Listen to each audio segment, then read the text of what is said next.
ধরো। কি ধরবো? ক্রিকেট আমি খুব ভালো খেলতাম, বল আমি ধরতে ভালোই পারি। समझ रहे हो समझ रहे हो आप? তোমরা চাইছো আমার সাথে দেখা করতে, বাট কোনোভাবেই পেরে উঠছো না। তোমার সাথে দেখা আমার আমি করে কি করব?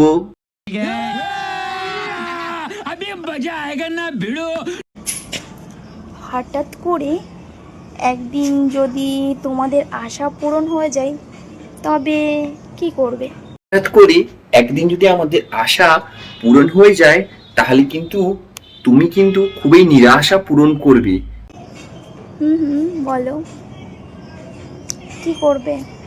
কারণ তোমার কুমড়োটা অনেক বড় হয়ে যাবে। ছি ছি ছি, কি সব উল্টোপাল্টা বলছি। पहले ही फैसला कर ले, ये 50 शेड्स ऑफ बकचोदी मुझे समझ में नहीं आ रही है। আমার সাথে দেখা যদি হঠাৎ করে হয়ে যায়? ওই তো তোমার দুটোই আশা আছে, বারবার ক্যামেরাটাকে এরকম করে দেখানোর কি দরকার আছে?